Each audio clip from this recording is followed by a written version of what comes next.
Nós podemos dividir o movimento espírita brasileiro, no caso, em duas grandes fases.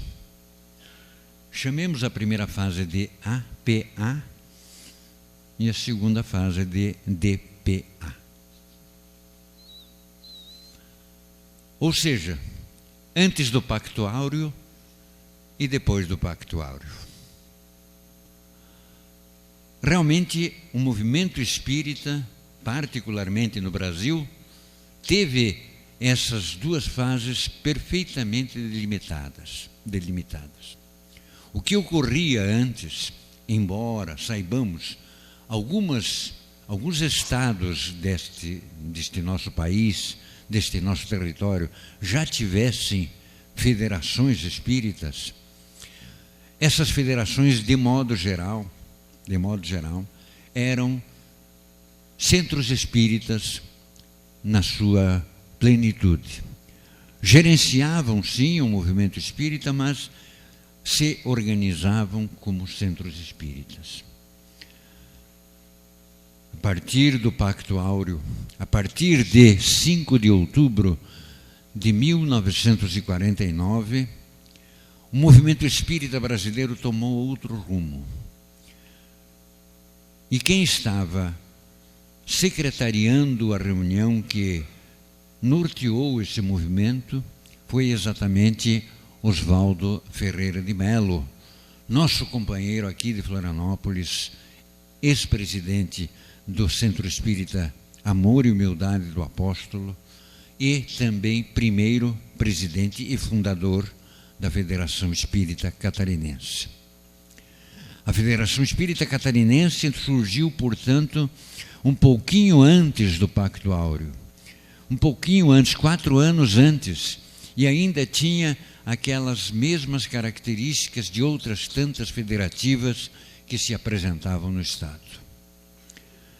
A partir de 2010, houve uma alteração total no Estatuto da Federação Espírita Brasileira. A Federação Espírita Catarinense, perdoem. Esse estatuto norteou de uma forma diversa a atividade federativa. Embora hoje ele esteja também sendo reformulado, mais uma vez reformulado, tomamos a liberdade de trazer informações condizentes àquele estatuto aprovado em 2010. O que é a Federação Espírita Catarinense e o que ela representa perante o movimento espírita nacional? É uma instituição, sim, espírita acima de tudo, mas é uma associação de âmbito religioso. E sendo associação, ela conta com associados. E se ela conta com associados, o órgão máximo dessa federativa, como de outras tantas, é exatamente a Assembleia Geral dos Associados. Portanto, vocês que são as casas espíritas, que são associadas da Federação Espírita Catarinense, têm reunidas a palavra final num órgão chamado Assembleia Geral. Essa Assembleia Geral, importantíssima no caso da Federação Espírita Catarinense, traz resultados, traz consequências bastante vibrantes para o movimento espírita. Não é mais o presidente que decide, não é mais um grupo pequeno de pessoas que decidem destinos federativos, e sim todos os centros espíritas filiados à federação. Reunidos, esses centros espíritas têm uma força muito maior do que efetivamente uma diretoria executiva ou um conselho deliberativo. Quando, em épocas, poucos anos atrás, falávamos, precisamos da palavra da Assembleia Geral, precisamos dos votos da Assembleia Geral, houve assim um deslocamento de interesses. Parecia que, puxa, mas eu, o que eu tenho que fazer, o que eu tenho que fazer, como é que eu vou dar o meu voto? os votos foram esclarecidos, a forma foi esclarecida perfeitamente, a Assembleia Geral não precisa estar presente, é virtual e toda a votação pode ocorrer simultaneamente. Então, é a Assembleia Geral que efetivamente elege o presidente da Federação Espírita Catarinense. É a Assembleia Geral que elege os presidentes das uniões regionais espíritas, somos 16 no Estado. É a Assembleia Geral que toma decisões de vulto, como eventualmente mudanças estatutárias. Mudanças estatutárias têm que passar pela Assembleia Geral e assim sucessivamente. Então, a Assembleia Geral é o órgão máximo da Federação Espírita Catarinense. Elege o presidente, elege os presidentes de URES, né? Mas a diretoria executiva, a federação como um todo, diz o primeiro artigo, o segundo artigo da Federação, do Estatuto da Federação. A Federação Espírita Catarinense é uma associação com objetivos e ideais não econômicos, de caráter religioso, cultural e de assistência social, sem fins lucrativos, com duração indeterminada, e dispõe das finalidades.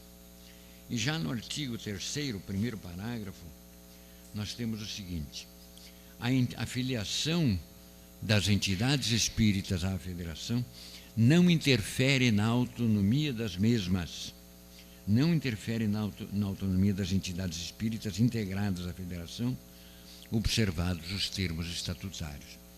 Ora, se não interfere, se a federação, a diretoria não interfere, se ninguém interfere, não precisam ter receio de filiações ou de desfiliações ou de acasos os mais diversos.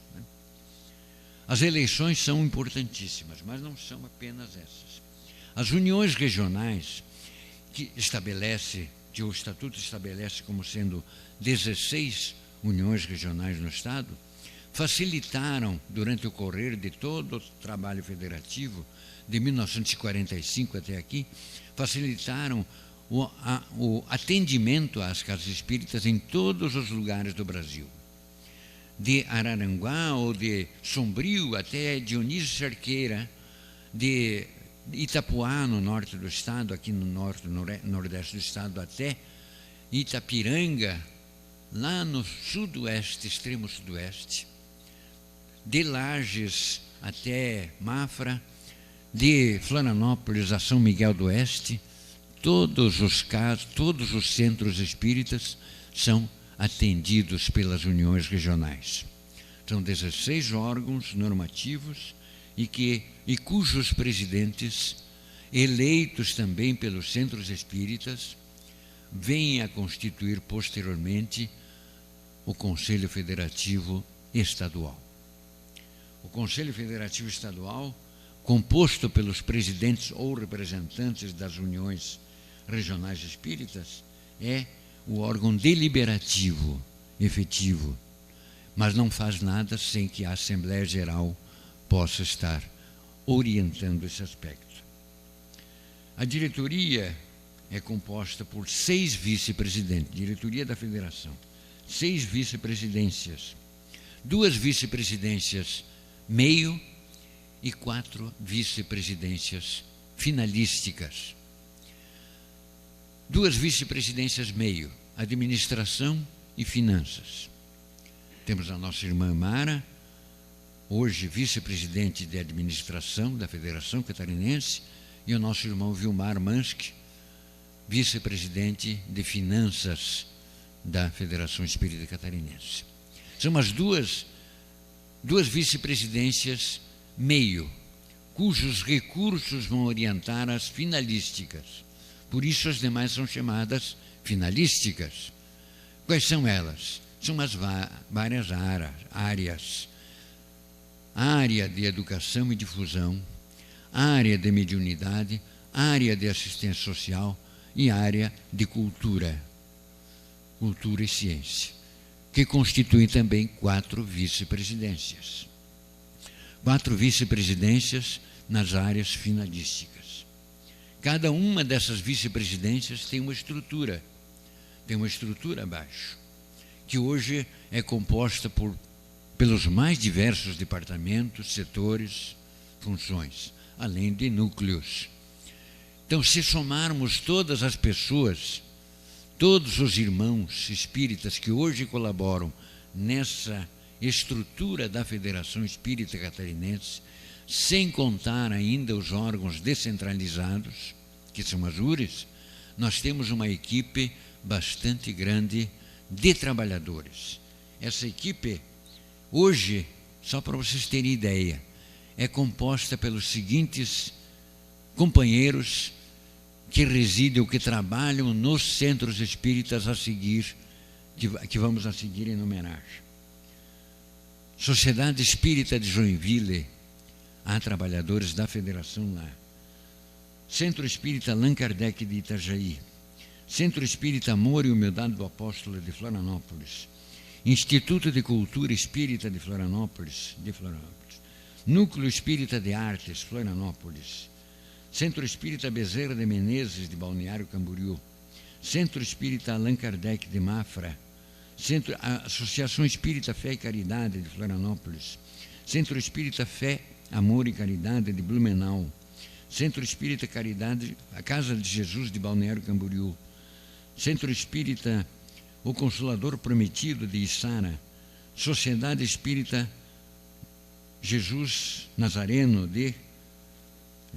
José de Nazaré, se não me engano, de Caçador, perdoe o lapso, né? Centro Espírita Manuel Francisco da Luz de Florianópolis. Centro Espírita Paz do Senhor de Joinville. Centro Espírita Caminho da Luz de Biguaçu. Centro Espírita Bezerra de Menezes de Palhoça. Centro Espírita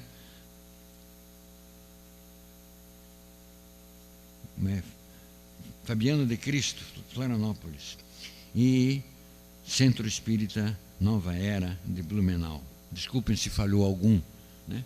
Mas são dessas casas espíritas, os trabalhadores que hoje atuam na estrutura federativa central, aqui na diretoria central da federação. Graças a vocês que contribuíram para isso, graças a vocês que fizeram disto efetivamente um bom trabalho, integrando uma equipe em todos os aspectos. As uniões regionais, 16 uniões regionais que se espraiam pelo Estado, têm também seus trabalhadores fixados em casas espíritas, cada qual. E cada qual conta com uma equipe também apropriada. Imaginem quantos são os trabalhadores então aqui. Mas nós temos 100 mil espíritas no Estado, segundo o censo do IBGE de 2010. Ou, para sermos exatos, 98.500, que eu tomei a liberdade de arredondar para 100 mil. Nós temos que trabalhar esses 100 mil espíritas, fazer com que esses 100 mil espíritas sejam efetivamente trabalhadores do Cristo na face da terra. E aqui em Santa Catarina, contamos com cada um de vocês. Aquilo que for traçado como diretriz neste fórum, certamente auxiliará em muito o envolvimento desses outros companheiros que não estão presentes, que não fazem parte de casas espíritas, que estão isolados no mundo, que funcionam ainda como APA, antes do Pacto Áureo, isoladamente. Precisamos trazê-los para o movimento e fazer com que realmente eles sejam contribuintes eficazes do movimento federativo. Obrigado, irmão. Muita paz.